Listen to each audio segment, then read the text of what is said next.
So Zoe Francois, class of 85, and she's also the author of Zoe Bakes Cake and co-author of the best-selling Artisan Bread in 5 Minutes a Day book series. She's the host of Zoe Bakes on the Magnolia Network and was formerly trained as a pastry chef at the Culinary Institute of America in New York. Since then, she's been the executive pastry chef at several Twin Cities restaurants, taught baking and pastry nationally, and her work has been featured in many publications, including the New York Times, Washington Post, Food 52, Today Show, Cherry Bomb, and Better Homes and Gardens. So Zoe's portfolio of work can be found on her award-winning Instagram account, which is Zoe Bakes. And again, you can find that account in the chat tonight.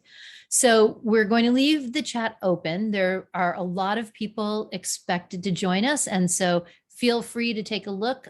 If you see a friend and want to say hi, you can chat directly or you can chat with everyone in the room.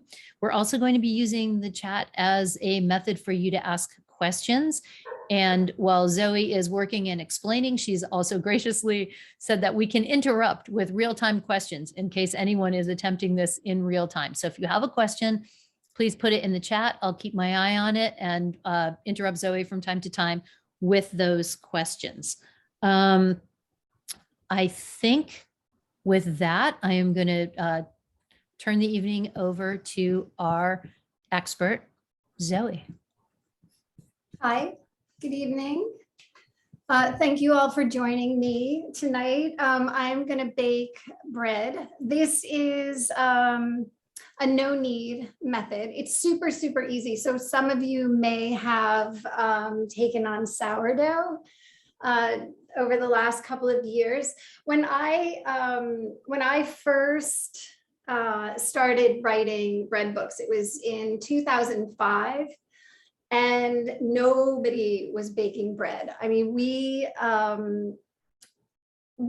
set out to make the easiest, fastest bread possible, taking out all of the steps that seemed intimidating, taking out all of the time. It never in a million years would I have predicted that the whole world would start baking sourdough. So I am thrilled that everybody's baking, but it does take a lot of time. So if you are baking sourdough, it's fantastic, but it's not necessarily like an everyday thing. It's like on occasion, a single loaf of bread can take up to 3 days to make. So the method I'm about to show you is called Artisan Bread in 5 minutes a day. And that's obviously just active time, but it's sort of the gateway to bread baking. So if you've never baked a loaf of bread in your life, this will be super, super simple, super easy. And I promise by the end of this, you will, well, I hope you'll want to bake bread with me. And I've heard that actually some of you are baking, that some of you have your buckets of bread dough and you're going to join me in this. So some of you already have the dough, but I'm going to start there. I'm going to make 1 bucket of dough. It's a large bucket and it's actually enough bread dough to make all of the breads that I have in front of me. So I'm going to be making a boule, which is just a round loaf of bread that I'll bake super, super easy. A baguette, just your classic baguette. And then this is an épi. It's épi is just French for wheat. So it's meant to look like the top of a wheat stalk. And then this is an olive fougasse. And they are all made from the exact same dough, super simple. And I'm going to show you how to do it. I'll start with the dough. The other thing that you should know is that I have a broken leg. So I have some difficulties getting around. So I have an assistant. My sous chef this evening will be Sarah. Hello. So you may see her popping in and out to help me, like now. Yeah.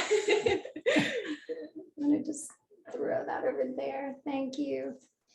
So the first thing that you'll need is a container. And I had mentioned that we're making sort of a large quantity of dough all at one time. And that's how we get to the 5 minutes, because we are splitting the time up in about 4 loaves of bread.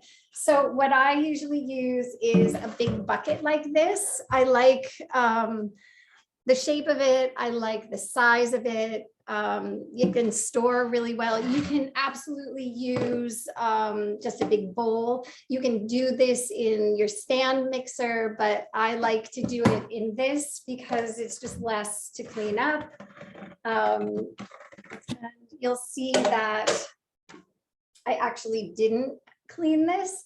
This is the remnants from my last batch.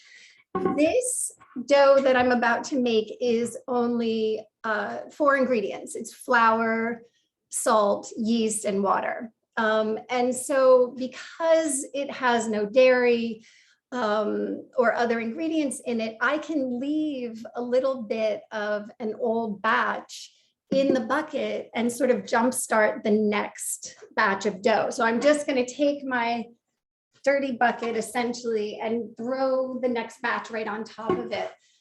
The first thing that I'm going to talk about is flour, because the flour makes a big difference in your bread dough. There's so many kinds of flour. This recipe calls for all-purpose flour, but even within the all-purpose flour, there's all different kinds. There's different brands. So like King Arthur flour has a much higher protein content than, say, gold medal flour. And the protein in the flour, the protein content, when it's mixed with water, creates gluten. And that's the thing that gives the bread the stretch and the structure. But if you have a flour that has more protein in it, it's going to absorb more water. And so your bread is going to come out different depending on the type of flour that you're using. The other cool thing is that there's lots and lots of local millers that, not that they're popping up, but that they've become more popular. I think during the pandemic, when flour was so hard to get a hold of, these little local millers and local growers had their moment. And so people started playing with these locally grown flours. But one of the things about them is that you don't always know what the protein content in the flour is going to be. So it's a little bit of an experiment.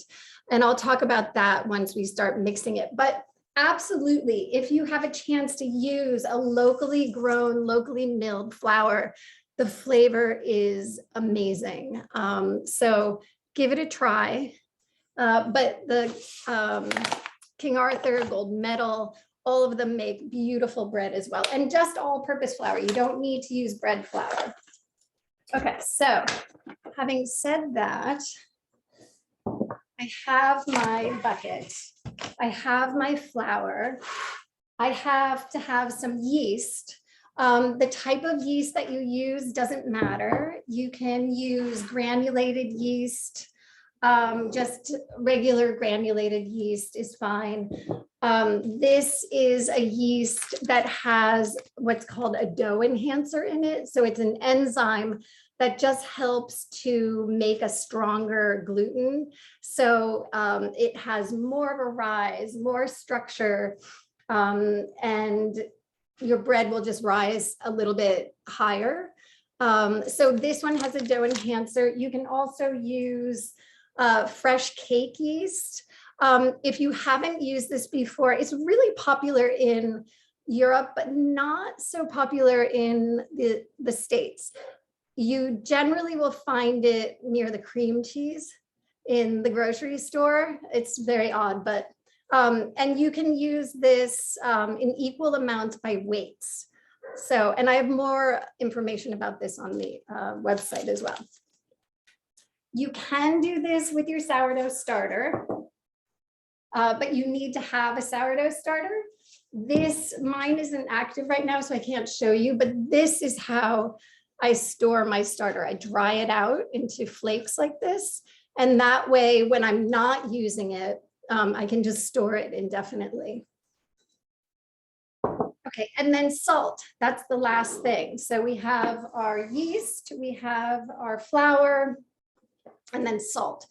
The recipe is written for kosher salt. So if you're using table salt, you need to decrease it. Otherwise, it's going to be very salty. And in fact, you can decrease the salt as much as you want. Salt is one of those things where everybody has their own sort of personal preference for how salty they want things. So you can tailor the recipe to suit your needs. Okay, so, and then everything just goes into the bucket. So my flour goes in and my yeast, and you all have the recipe, but it's a tablespoon of yeast, tablespoon of salt, kosher salt, into the bucket, and then my water. The water temperature is really the only thing that can kill the yeast. So you want to make sure that your water is warm to cool. So you can use warm water and it's going to activate the yeast faster, or you can use cold water and activate the yeast really, really slowly. Some people prefer the sort of fermentation that happens when you do it really, really slowly, but then of course it's going to take longer. So if you're in a rush, the warmer water is going to activate the yeast. Hot water will kill the yeast. So you just want to make sure that you're going with warm to cool. And that just goes in. This is probably one of my absolute favorite tools. It's called Danish Doe Whisk. I use it somewhat just because it's cool looking, but also because it doesn't have a flat, solid surface. And so it doesn't give any resistance when you're stirring your dough. So you can do this just with a wooden spoon, that's fine. But because the wooden spoon has a flat surface, it's going to resist as you're stirring.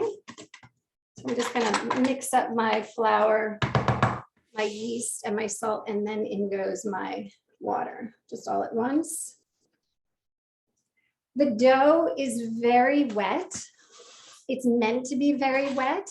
That is how you get away with not kneading it. It turns out that gluten will develop in two different ways. One, by kneading it, you're sort of like kneading those protein strands together and they align, and that creates gluten. Or you can make a really, really high hydration dough and the proteins will align themselves by themselves in the wet solution. So why not just let it do it itself? So just stir this up until it's totally mixed together. And you want to just make sure that you're getting down into the sort of creases in there, into the corners. Make sure you get all of the dry bits. And that's it. I just made bread dough. So just making sure that you get all of it in there, and then you have this sort of gloppy, craggly, wet, messy dough. And that's it. We've just made bread dough. So we're not going for that sort of smooth, soft, perfectly uniform dough that you do when you're kneading. If you really get into this sort of geeky world of bread making, you do this window pane stage. There's lots and lots to do that's really exciting, or you can just dump and stir and make bread dough that way too. Okay, so that's it. Let me just make sure I got it all in there. It's very sticky. And then I just need to cover this up and let this sit to activate the yeast for about 2 hours. So if you've used warm water, this dough will rise up Probably about, fill it to about the 5-quart mark. Sometimes even higher than that. I've had it come right up to the top of this bucket. When you put the lid on, I have lids that have a tiny, tiny little hole drilled into them so that the gases can escape. If you don't have that, just rest the lid on top. You don't want a ton of air to get in there. Otherwise, you'll create sort of dry patches in your dough. And you don't want to snap the lid shut.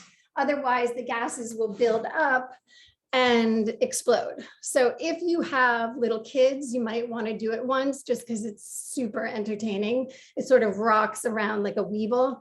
I did it once where it was just sort of like so tight, it sort of bulged out, lifted the lid off, it went flying, all the dough went flying. My kids thought it was hilarious. But then I had my husband drill holes in the top so that I didn't have to do it again. So this just sits for 2 hours. And then after those 2 hours, you can either bake with it or you can store it in the refrigerator for up to 2 weeks. And so that's what the beauty of this method is, that you can make the dough. And then whenever you're in the mood for bread, you just take it out of the refrigerator, form a ball or whatever shape bread that you want and bake. So does anybody have any questions about the dough before I move on? No. Okay. Jill, you'll let me know, right? I will let you know. I'm Okay, great. I'm watching the chat right now, and mostly I can tell you that you're evoking a lot of memories about what the Williston kitchens smelled like in the decades from the 60s to the 2000s.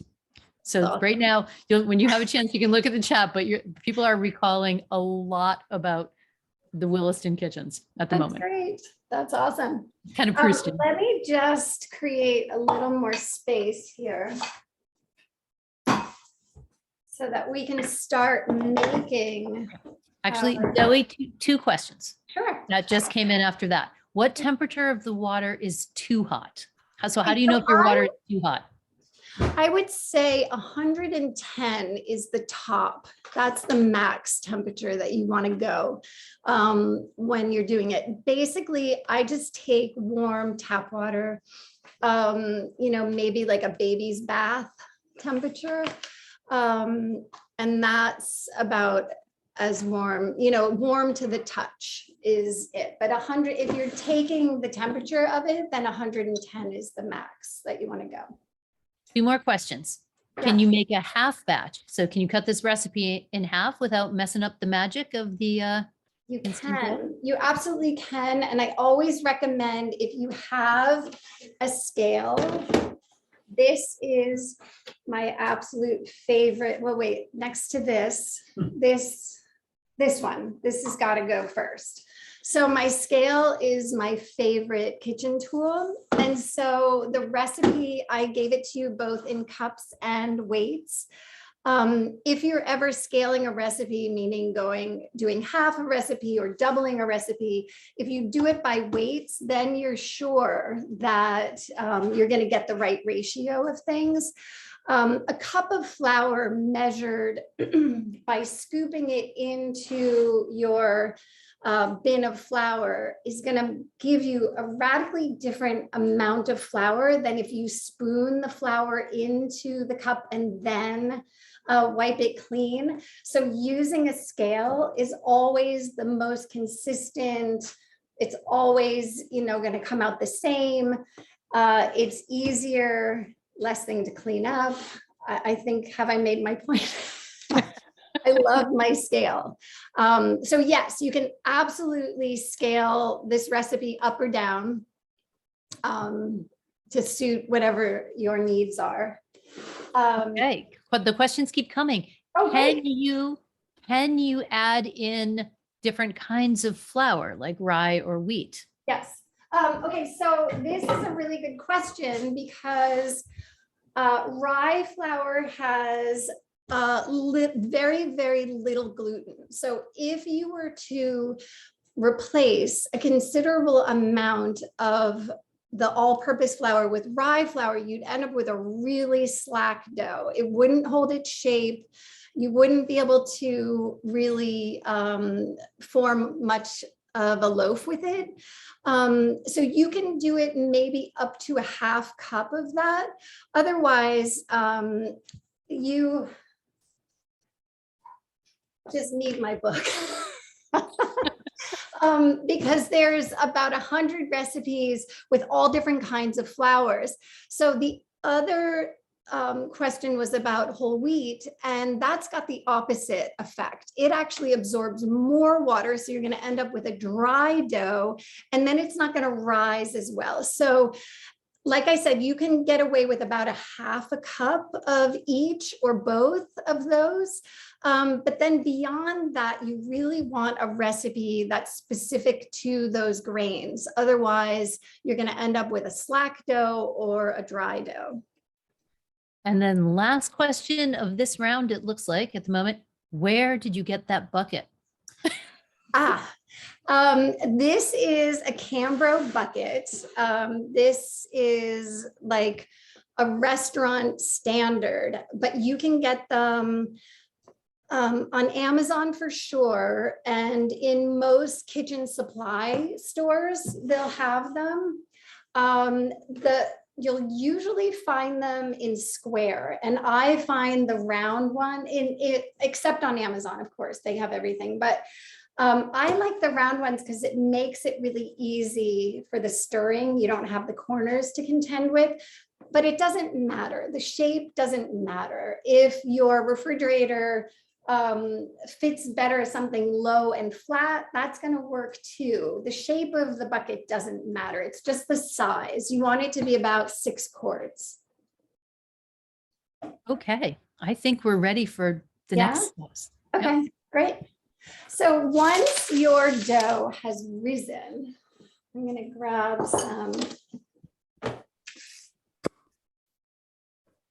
Once your dough has risen, you want to use some flour and just, let me show you what I have here. I don't know, can you see into the, I don't know, it's kind of whiting out. I'm going to just sprinkle some flour over the top. It's not to incorporate it into the dough. It's to keep my hands from sticking to the dough when I'm working with it. And then you remember that sort of rough, craggly dough, sort of gloppy mess that we made. This has been sitting, and now I have this beautiful gluten developed in there. I did nothing but let it rest, and you get this stretch and this really strong dough just from letting it sit there. And so I just snip some off the size that I want. If I'm going to start out by making a boule, which is just that round ball of a loaf. I'm going to take about a pound of the dough out, or a large grapefruit. I have my scale, so I'm just going to use it. I like to have a little bowl of flour so that I can dip my dough into it. Again, I don't want to incorporate more flour into the dough because I really want a wet dough. That's going to help give me the shape and the sort of open crumb structure on the inside. So you want that wet dough. That's also what allows this dough to store for the 2 weeks. If you have a dry dough, it won't store as well, but it does get sticky. So you want to make sure that you have some flour on hand. And it helps if you turn your scale on. It measures things a lot better. Okay. So a little bit more. You can absolutely eyeball this. So that's 1 pound of dough. I'm going to just sprinkle the counter. Can you see that all right? And then what I'm going to do, you can do this whole thing in your hands, but I find, Graham, can you just tip that down slightly so they can really see the dough? My husband is my cameraman tonight. There we go. Thank you. Yep, great. Is that good?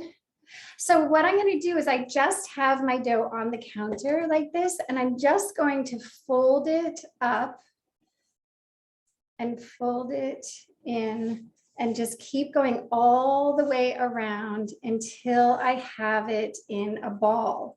And that's it. So I have formed the boule just by doing that. You can do the same thing in your hand by just stretching the top and then tucking it around to the bottom. And that's it. You should work this dough no more than 20 to 30 seconds. That's all it needs. You don't want to be kneading it. You want to keep all of that gas, all of the bubbles that you formed by letting it rest. You want to keep that in the dough. So I don't want to overhandle this. Otherwise, I'm not going to have the open structure that I want on the inside.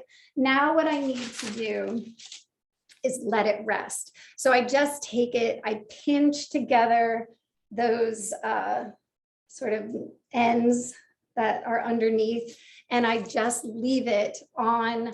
I like to do this on a piece of parchment. You can also do it, I'm like now covered in flour. You can do this on parchment. I find that's the easiest way to get it in and out of the oven. You can also rest it on a peel. This is a pizza peel. You can rest it on a pizza peel on a thin layer of cornmeal, and that sort of acts as ball bearings to get it into the oven as well. I'm going to bake this loaf in a Dutch oven, and so using the parchment is really helpful because then you can use it as a sling to get it into the pot as well. So I leave it here. I cover it up. You can either use plastic wrap or a nice roomy bowl that won't interfere with the dough rising, and just let that sit. It will, depends on the size of the dough ball. So anywhere from an hour to 2 hours. It also depends on how warm or cool you keep your kitchen. So you sort of have to get to know your kitchen and how long it's going to take, but about an hour to 2 hours is what it typically is.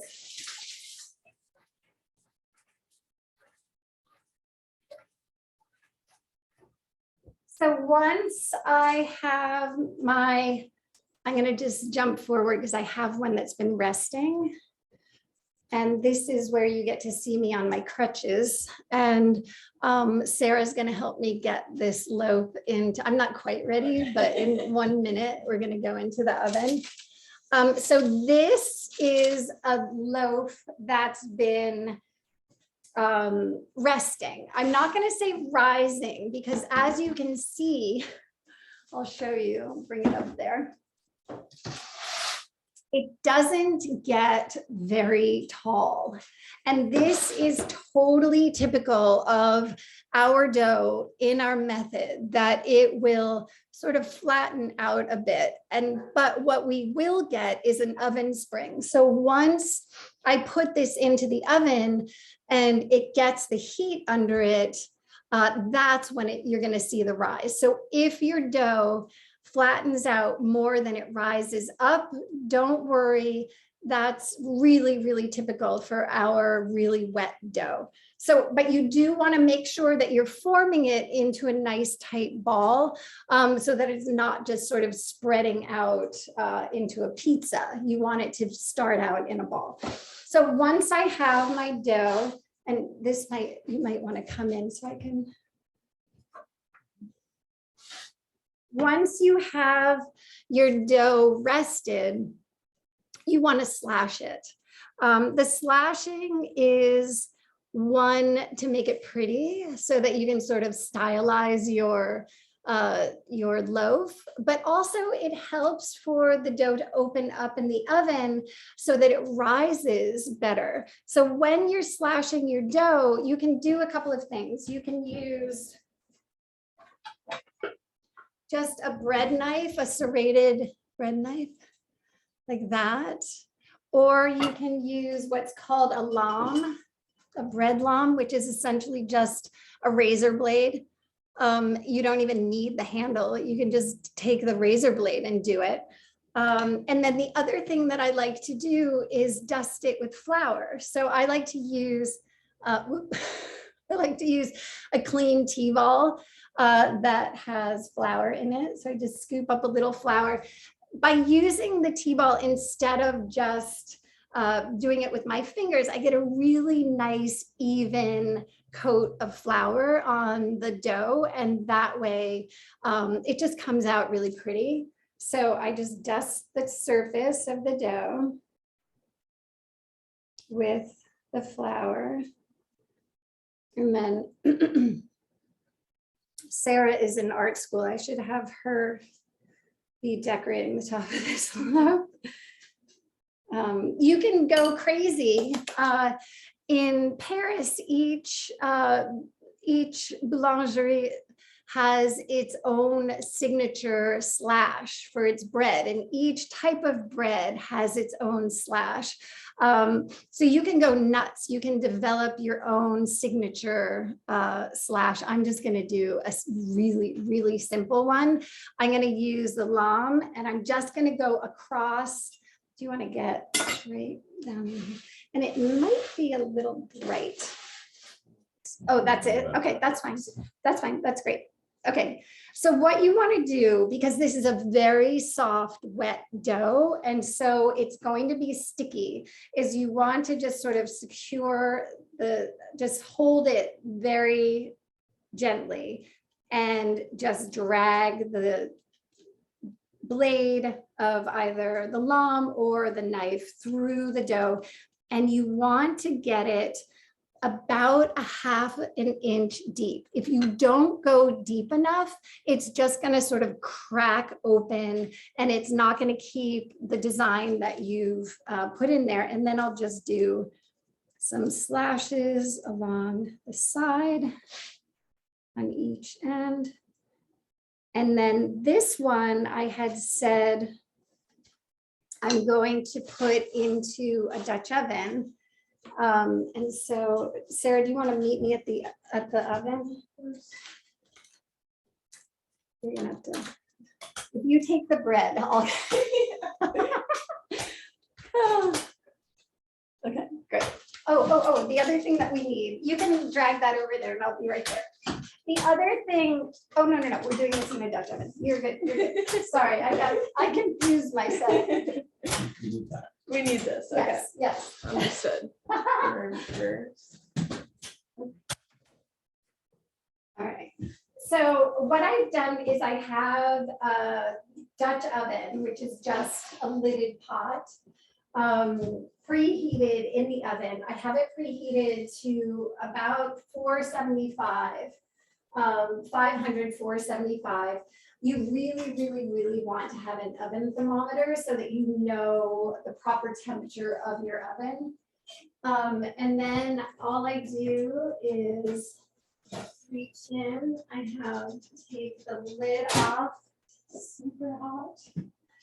And then this is why I like to use the parchment, because then I can just drop that down into my pot, put the lid back on, and then that will bake for about 30 minutes with the lid on, and then I'll go back in and take the lid off and let it caramelize. Thanks.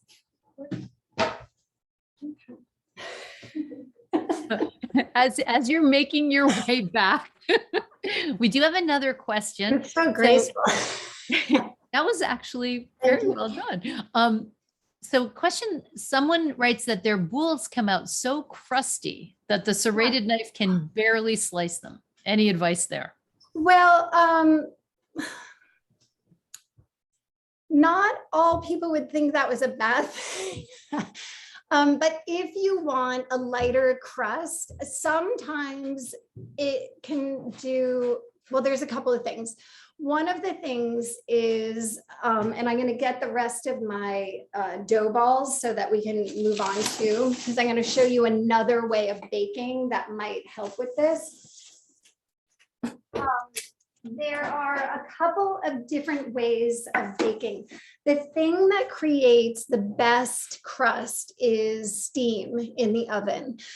The reason that you don't need to add steam when you're doing a Dutch oven is because essentially by closing up that pot, you're trapping the bread and all of the steam that's coming out of that really wet dough right in the pot. And that creates a great environment for rising and also for creating a really nice, shiny, crisp crust. The times that I have had the most trouble with getting a thin crust and a shiny crust is using a gas oven. Gas ovens, the way that they're vented, they leak all of the steam. And so you don't have that steam environment to help create the crust. So if you have a gas oven, using the Dutch oven is really a great way to bake bread. Unfortunately, you don't have all of the shaping options because you want to contain it in that shape. But I would say that's one thing to think about when you're having crust issues. The other one is if you just don't want a crusty bread, you can always drape a towel over it when it comes out of the oven, because that's going to trap some of the steam onto the bread and soften up the crust. And the other thing you can do is brush it with butter, which is delicious. So yeah, those are just a few things that you can do to soften up the crust, but typically the best crust is a super hot environment and steam, and that will give you a thin, really crispy crust. So the next thing, oh, go ahead. One more quick question before you move on to the next style. Someone just is saying that they've heard that putting an empty Dutch pan in the oven can cause the pan to crack. Is that true? Well, I've been doing this for decades and I've never had it happen. So using an enameled cast iron pretty much guarantees it's not going to happen. I've never heard it happen. Ceramic ones, I've never had it happen, but that's probably more likely. And it's not so much the being in the oven, it's adding the cold dough so that you're having that shock of temperature. I use a lot of Emile Henry products that are ceramic, and I've never had it happen. But having said that, if this is your precious Dutch oven that you use all the time and you don't want to risk it, by all means, don't do it. You don't have to use a Dutch oven, but I've just never had it happen. Any more? So We are ready for the next. Okay, the next loaf that I want to make is a baguette. And I'm going to start out exactly the same way. I already have that dough ball. This time I'm just going for a smaller one. This one's going to be, that was 16 ounces. This one's going to be 8. And I've already pulled it out and shaped it because you've seen me do that once.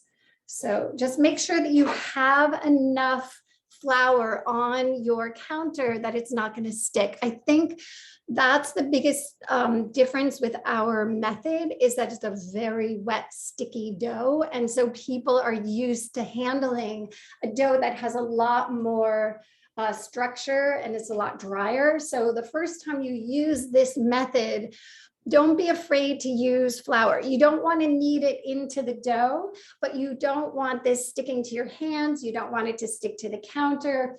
Otherwise, it's frustrating. So make sure that you're just using enough flour under there that it will move around. Yeah, that would be great. Thank you. And so I've taken my dough ball and I've elongated it almost into an oval, like so, like this. And then what I'm going to do is I'm going to create almost a letter fold. So I'm going to fold one side into the center and just dimple that down with my fingers, not all the way down. I'm not going really hard, but just gently pressing it down and then lifting up the other side. And now I have almost like a log shape. And so I've already, just by doing that one move, I already have almost the baguette shape. If you're doing this straight out of the bucket, it may have developed gluten. Anytime that you touch the dough, you're developing gluten. And so if you go to stretch this and it just, Sorry. I thought you were done. nope, not yet.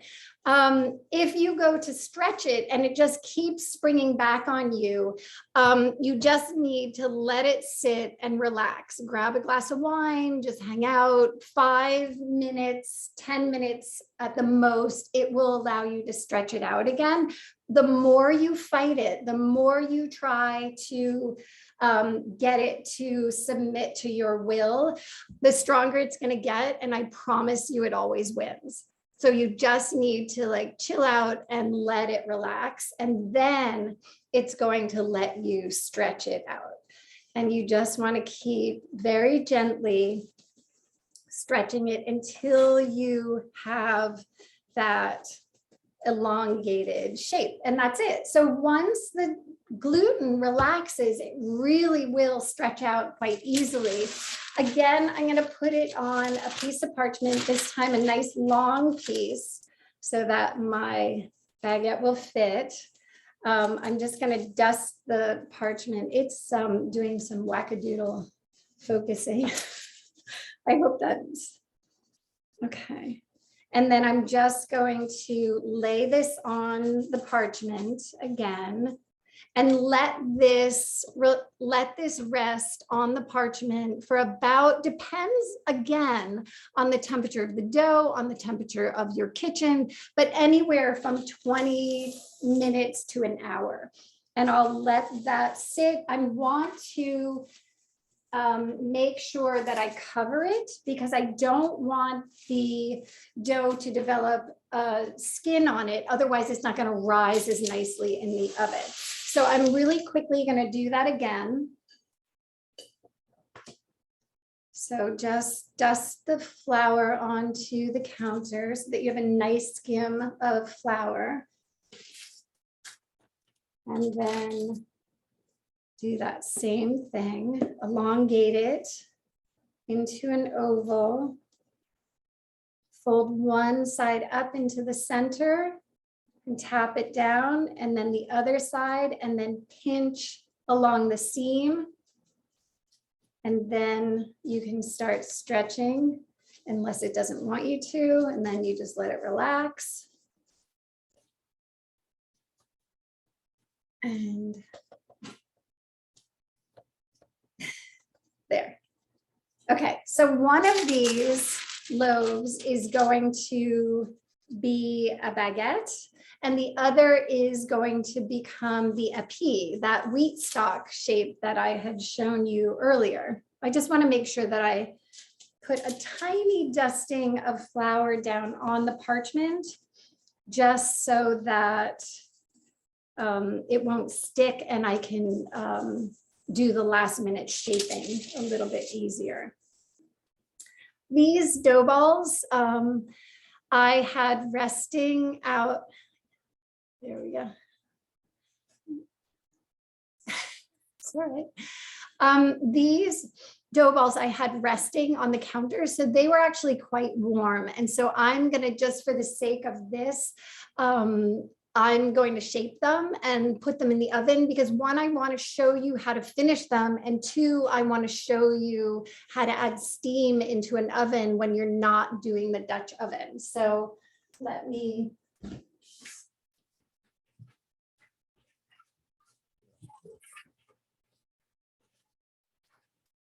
Sarah, under this cup right there in the rolling rack, right here under the counter, is a baguette pan. Can you grab that? It's the one with the, yeah, there you go. The whole thing. Yeah, just that. That's great. Thank you.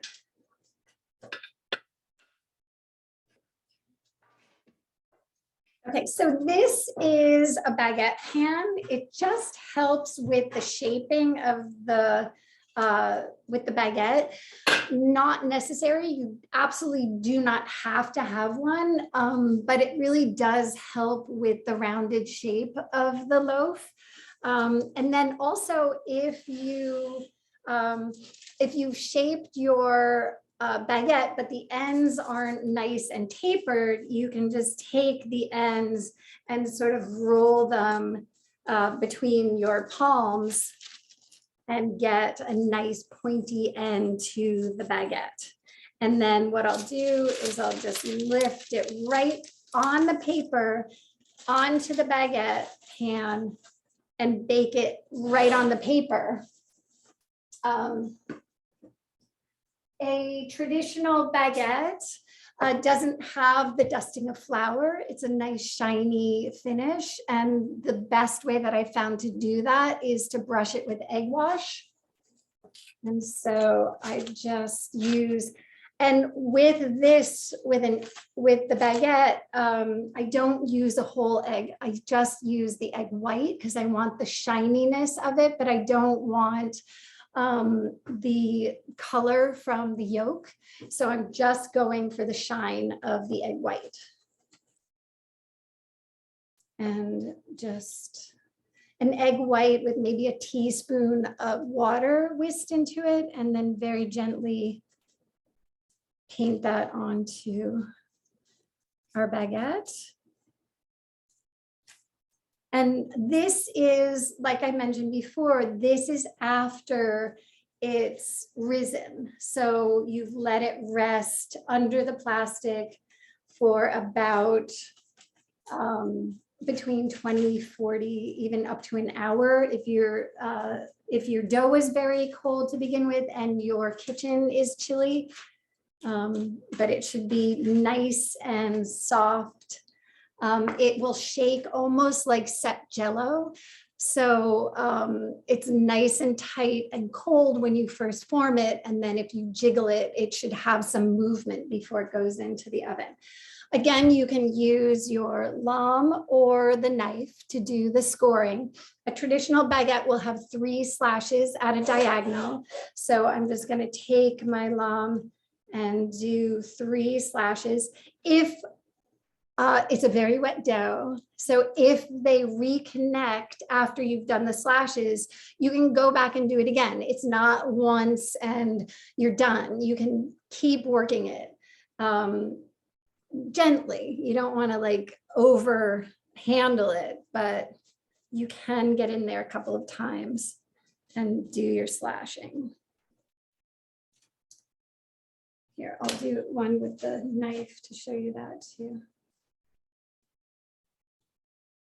You just want to make sure that you're getting down in there.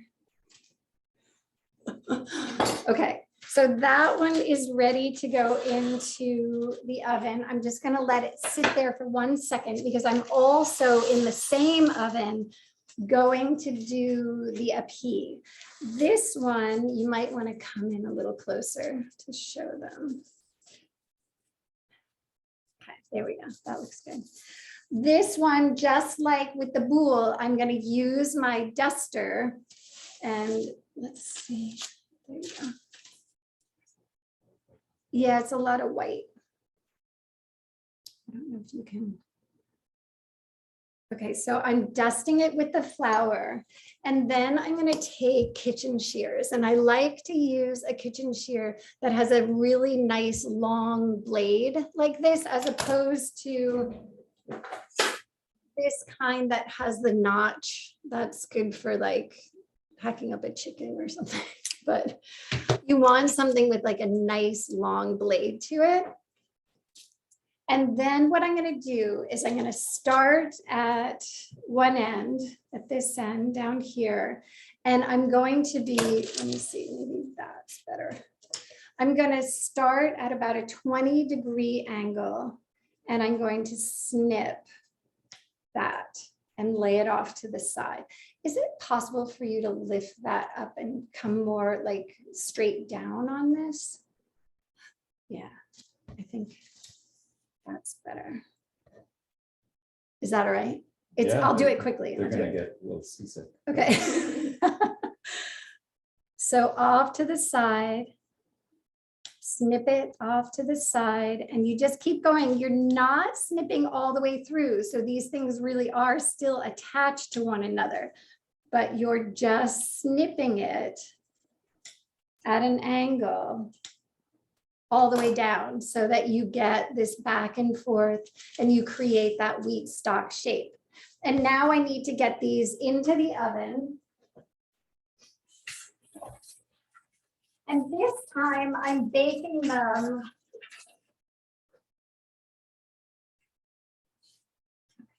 You take the hot water, if you will. You can just rest it right on that thing. Okay. You want to slide this into your oven on the parchment on a pizza peel, because if you lift this thing up on the parchment, it'll get in there. It'll look more like some, crazy ivy than it will a wheat stalk, which will still be pretty. But the pizza peel will just help you get it in there more gracefully. So you're gonna watch me limp. The what? Speaking of grace. Exactly. Okay, so in goes my baguette with the baguette pan. And again, you can just put it directly onto, I have a preheated baking steel. You can also use a baking stone. You want to have something. You're gonna need, can you get over here, Linda? Can you grab me one of those pot holders, please? Yeah, thank you. So I had talked about, here, I'll take both, thank you. So I have my preheated steel under here. You need to have something that's gonna retain the heat and conduct heat. And then I have an old metal roasting pan where I'm gonna throw the water, and that's gonna create the steam. And the steam helps the dough to rise, and it also creates that crispy crust that I was talking about. So those are doing its thing. I have one more to show you. I don't know how I'm doing on time. I'll do this quickly. We're good on time. And while you're getting organized, there's another question. Sure. Can you bake a boule and a baguette in the oven at the same time?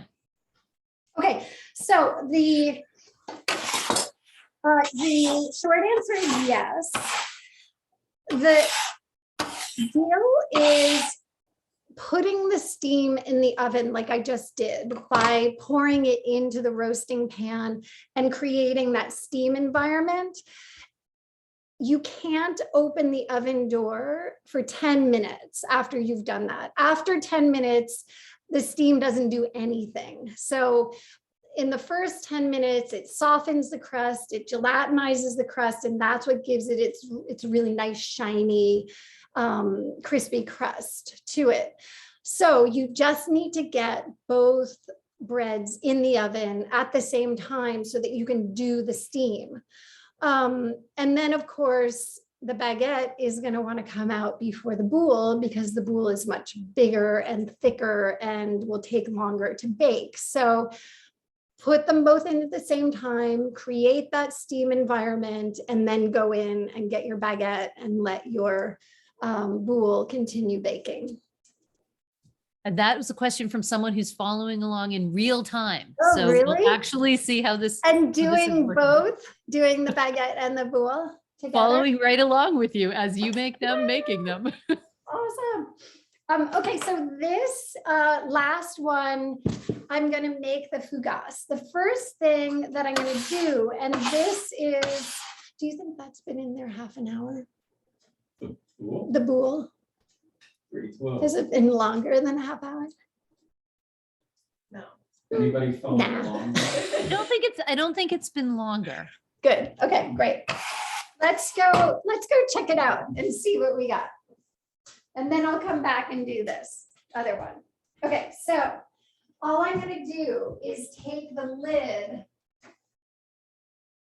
Oh, yes, that looks good. It could have even gone a little bit longer, but so I have, I don't know if you can see in there.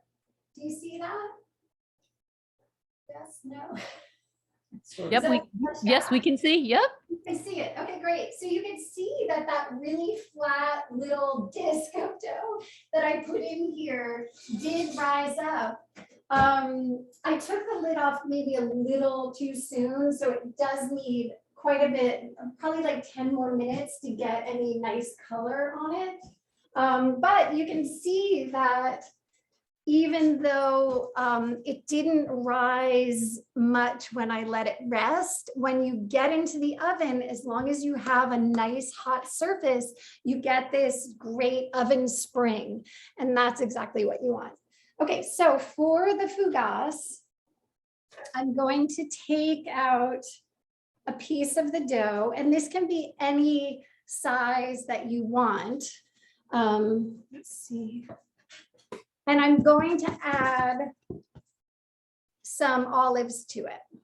So I'm just going to take my dough out, put it down onto the counter. Thank you. And then I'm going to add my olives. And this is how you can take that one big bucket of just plain dough and make it something else. So I'm adding olives, but you could do, you know, nuts and raisins, or basically anything, herbs and cheese. You could do anything by adding different flavors to it. So I'm just going to take my olives, press them in, and then stretch this over, add some more olives. You could do red peppers, you could do just about anything. And then I'll form the boule, form the ball out of it, just like we did before. And then I'm gonna let this rest for about 45 minutes to an hour. And once I've done that, let's see, you want to make sure that you're covering it. You could even do that ahead of time. And I'm going to save that thought because that's a bigger thing. And I want to get this one in the oven. I will come back to that thought. And I'm covered. So now what I'm going to do is I'm going to stretch this dough once it's rested. So I put the olives in, I formed the ball, I let it rest for about an hour, and now I'm going to stretch it out. And I'm going to do that on a baking sheet covered in olive oil because olive oil is delicious and it's one of my favorite things. And so just drizzle the baking sheet with olive oil, lots of it. One, because you want it to permeate the dough, but also because you don't want the dough to stick to your pan. You can shape this on a floured surface as well. I like the infusion of the olive oil in there, but you can do this just on a dry floured parchment as well. Okay, and now my dough, which is very stretchy from resting, and I'm just going to stretch that out onto the pan so that it's about a ½ inch thick. And then I will take a paring knife or any sharp knife will do. I'm laughing because we don't really have those. We have baker's knives, which are basically spoons. Okay, so you want to take a knife, and I'm just going to slash slits into my dough. And so it's very sticky. Get a little more olive oil on there. And I'm going to do that all the way down, creating a ladder down the dough. Okay. And you can do this with as many slashes as you want, and then one right at the bottom. And then what I do is I stretch the dough to open up those openings. I don't know, can you see how that's going? And then I will put a little more olive oil on it. Again, this one has been out resting, so it can go right into my preheated oven. I'll just finish it with a little bit of sea salt. Oh, great, thank you. A little bit of sea salt. I like to use like a big flaky sea salt for this. And that's good. And then that can go in the oven, and that's it. That is our fougasse. And let me show you.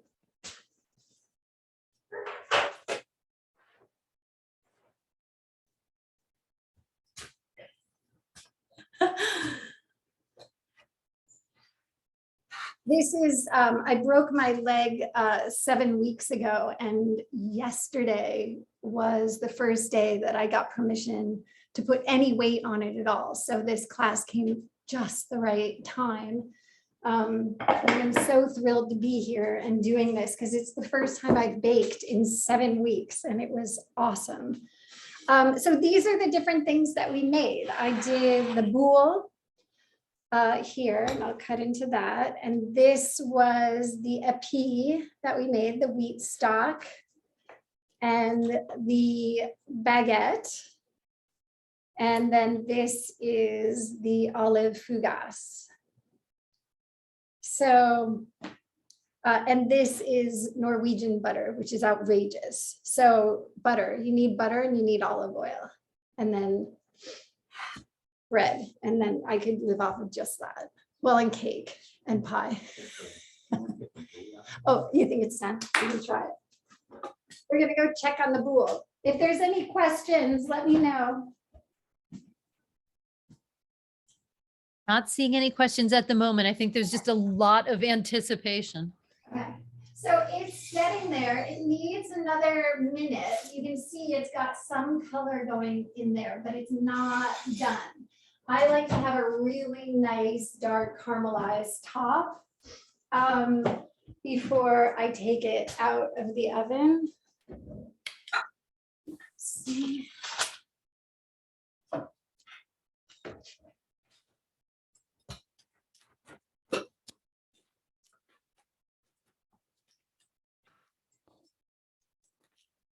Some butter.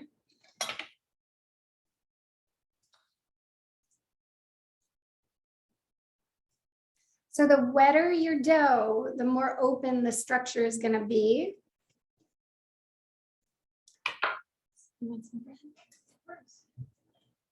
Graham, you want some? Sure. Good. Oh, okay. So a couple more questions. I think you're making everyone really hungry now as they're watching. And I'm not quite sure about this question. How do you make successful sandwich bread?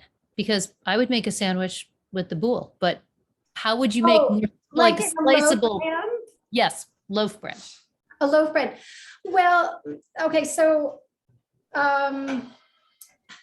there's different factors. One is I like a sandwich loaf that's probably got a little bit of whole wheat in it, maybe like even a whole wheat brioche so that it has a slightly lighter crumb to it. This is a pretty dense loaf. I don't know. I mean, I would love this for certain sandwiches, but like if you're talking about like a peanut butter and jelly kind of sandwich bread, I want something a little bit softer. This would be great for like ham and cheese and, you know, something a little bit more savory. Do you want some bread, Fred? This is a Pullman loaf. I love these because you get a really nice square loaf to it, but a regular old loaf pan works as well. I think the trick to a successful sandwich loaf is making sure that you let it rest long enough before you bake it so that it doesn't end up dense on the inside, that you have a really nice sort of light crumb to your loaf. If you have like specific questions about a specific recipe, you can come to breadin5.com and we answer all questions there too. So if you have a specific recipe that you're trying to master as a loaf bread, you can try me there. Okay. Another question, provided you don't eat your entire loaf of bread the night you make it, Yes. how do you keep it crusty? Someone says that their store-bought bread stays crusty, but their homemade bread goes soft the next day. Just stand it up like this on the surface so that the cut surface is facing down and won't dry out. You can freeze the loaves as well. You don't want to put it in a plastic bag because plastic won't allow the air to get in there. It'll trap the steam inside the bag and make your crust soggy. So to keep a crust on your baguette or any of your bread, you can put it in a paper bag, but don't put it in a plastic bag, or even a cloth bag would work. Something that is breathable. Okay. A couple of questions. So this is maybe serious, maybe semi-serious, but after doing all of this work, someone's got to clean up, and we know that you're at home. Do you have tips for good cleanup after making lots of bread and throwing flour all over the place? Good music, wine, helpers. You have to sort of factor it in. I admit I have 2 dishwashers, not including these 2. Machines. 2 machines. People. Yeah, I mean, it's part of the nature of the beast of cooking or baking is that there will be a mess at the end. And I do a lot of dishes.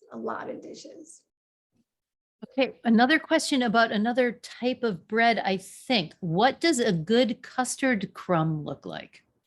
Well, okay, so when you have a really nice, like when you're doing a sourdough bread and you have this really nice, holy structure on the inside, you'll see this almost like sheen on the inside of those holes. And that's the sort of custard crumb. So it should have this, it should have structure, it should have some tooth to it, but it also has this like creaminess to it.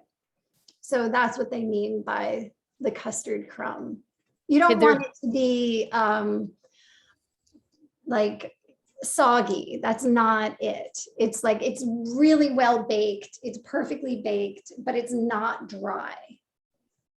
Okay, there's some growing concern about the timing on the boule that's in the oven. Oh,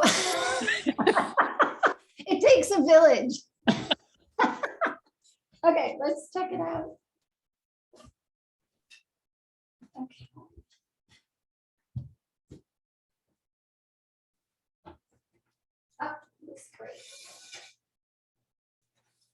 Yeah, I would even let it go another minute, but I think we're good. I think it's, that's within the realm of finished. Some people like to push it darker. I used to teach a lot at this one cooking school here.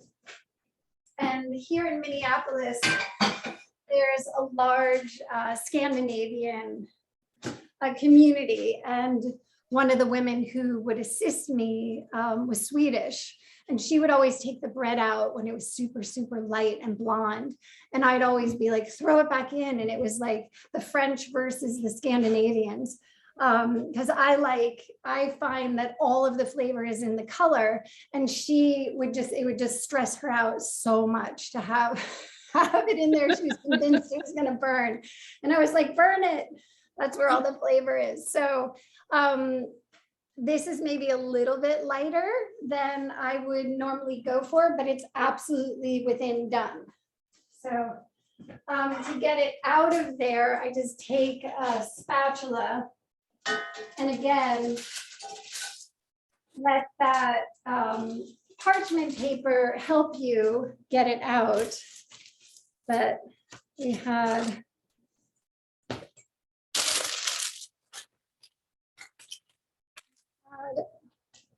my slashing was a little funky, but still tastes good. One of the things about, that was the thing is I was going to go back to a thought that I had earlier.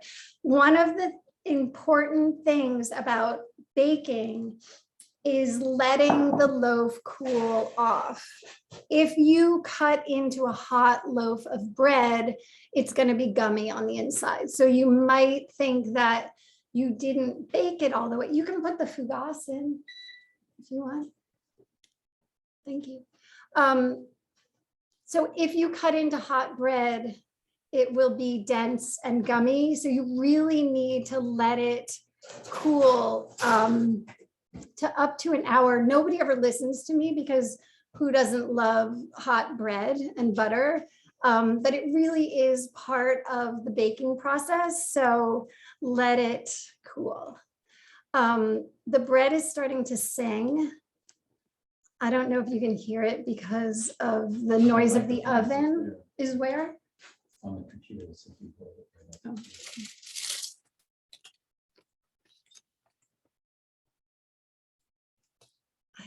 I think all you can hear is the crinkling of the paper. But the singing is when the steam starts to release from the loaf, when it comes out and it's crackling, the crust is crackling. And that's what bakers call the singing bread. And it's the best. It means that you have a really nice crust on your bread, but it's the best sound. One of the thing that other than just continuously being covered in flour, the other thing that I was going to say is that you can form a boule and form it into the ball, rest it on the parchment, cover it with plastic, and throw it into the refrigerator for up to 14 hours and then bake it. So if your timing is such that you want to form a ball in the morning before you go off to work, put it in the refrigerator to do this really slow rise in the refrigerator. Then you can come home from work, turn on the oven and throw the boule right into, slash it, do all that, and throw it into the oven. So you can sort of stagger the process. You don't have to do the whole thing in one go, because sometimes the timing works out better for people if they can shape it, let it rest overnight if you want to have fresh bread in the morning. But anyway, you can sort of play with the timing of it. So that's a perfect segue. Speaking of time, we've got about 10 minutes left, which I just want to let everyone know in case you have any other questions that you want to ask. And then I think maybe if you could just remind us, I'm seeing some questions. timing on all of the different kinds of the bread. So how long does each stay in the oven? Because we've been watching you whip things in and out, and it seems like magic, but there must be some amounts of time we spend Yeah, on. it's about 35 minutes for the boule. Again, it'll depend on the size of your boule.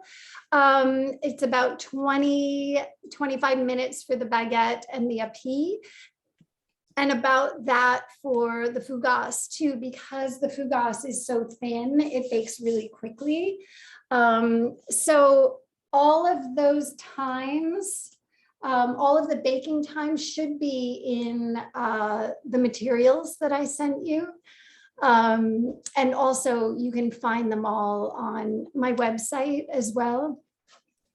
And you can find the website in the chat. And if everyone who's watching wants to take a minute and quickly scroll through the chat, we've been dropping in links to Cambro plastic containers and to your website and to Bread in 5 and to your Instagram and to Yes. your cookbook. And I'll put in another plug for your Instagram, which is one of my happy places. Wow, to that's just great. go If look you at things I'd go- like to be eating all day. If you go to my Instagram in the stories, I have a link to the book and all the equipment that I use. And so it's all in one place. So if you're curious about anything that I use today, you can find it right there.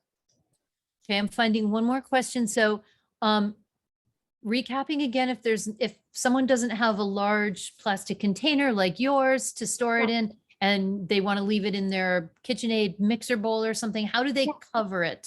Oh, this is such a good question. With either plastic or a plate, something that's going to easily cover the top. You don't want to use cloth. Because it's such a wet, sticky dough, the cloth and the dough will become one. And once they get into the laundry, they do crazy things together and they never part one another. So you want to make sure that it's either plastic or glass or something, but not a kitchen towel like you would with a traditional dough. So it's an honest mistake, but I've had terrible luck trying to get the two apart. Okay, there's a couple of people who are visual learners who are asking, can you hold your bread cookbook up again so they can just get a look at the cover? Thank you. Yes, I can. Well, can I? Oh, here it is. You held it up once, like we're just trying to get the visual on it. I've had, okay. Okay. So then- this, the recipe that I made today is the master recipe from this book.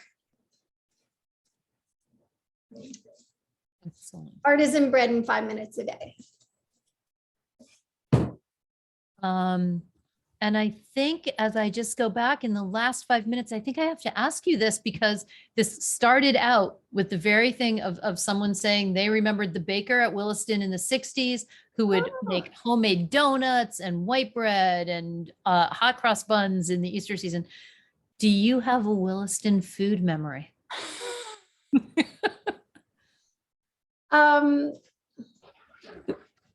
I don't remember the baker from Williston. I'm so sorry to say it.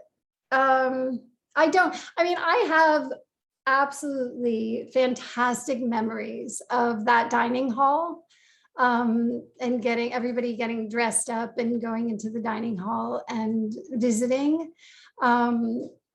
So the food specifically, I don't. But that experience, sort of gathering with all of my friends in that space was fantastic. Speaking of which, I think there's quite a few 85s in this group, and I'm expecting to see all of your breads later. So I think with that, we have about 5 minutes. I don't know if if anything else needs to come out of the oven or if we are all set with.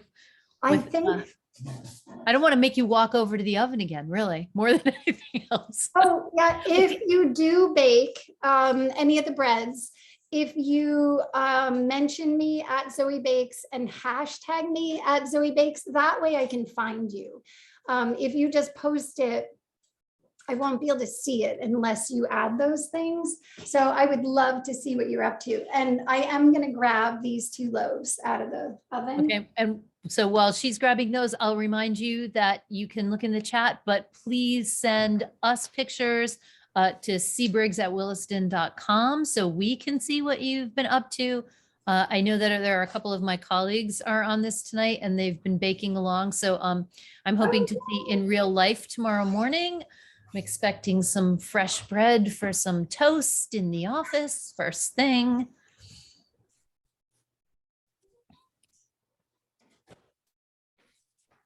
So I recommend when you get started that you not necessarily bake all of the loaves at once. Just do maybe one at a time. It sounds like some of you are going for it, which is awesome. But if you're new to this, you might want to just start with one. Yeah. That's too hot. I can't grab it.